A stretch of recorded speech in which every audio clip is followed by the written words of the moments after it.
What the f here?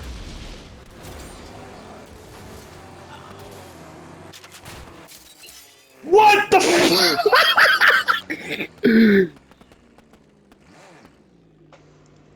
What the fuck happened?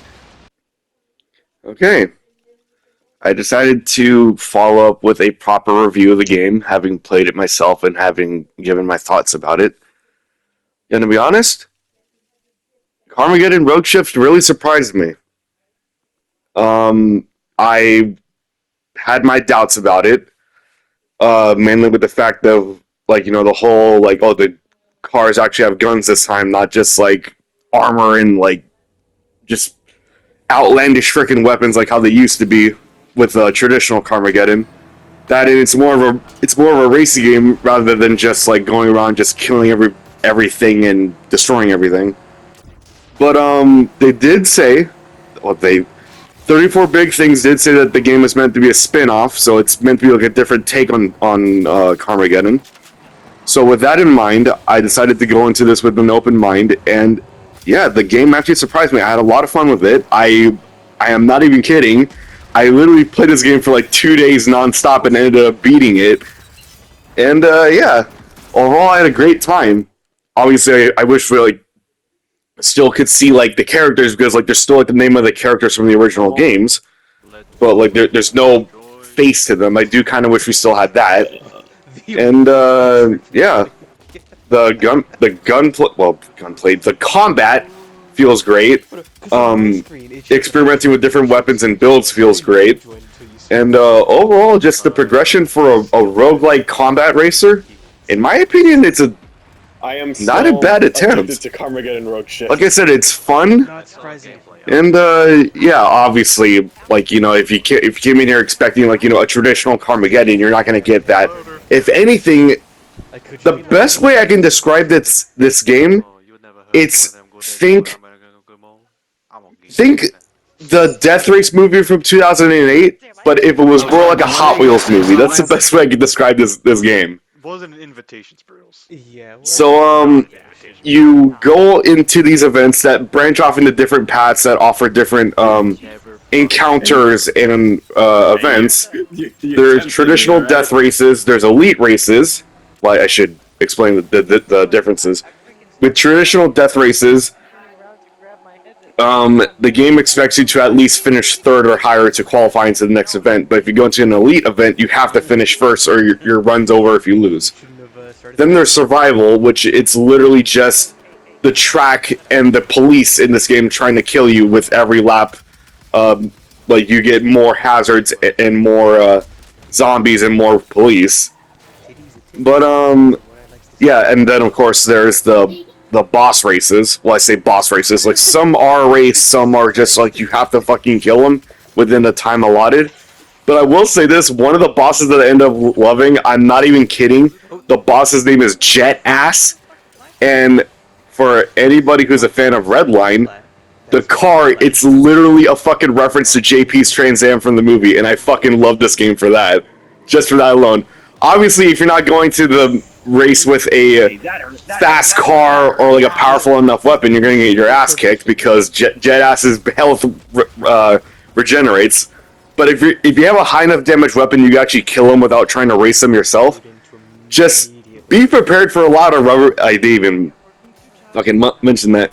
There is unfortunately a bit of a rubber banding problem. Like if you're fast and consistent with like avoiding combat, if you try to go for just purely racing, you don't have to worry about it too much. But with that being said, the AI opponents do tend to rubber band a bit. And I'll be honest, there were a couple times where I've ended up losing because of that, because like I'll be in like the last stretch of the finish, and all of a sudden some dude on my freaking right will just come just zooming in, going like twice as fast as me. It's like, what the fuck? And I will say this, one particular gripe I have with this game is the handling of the cars in this game.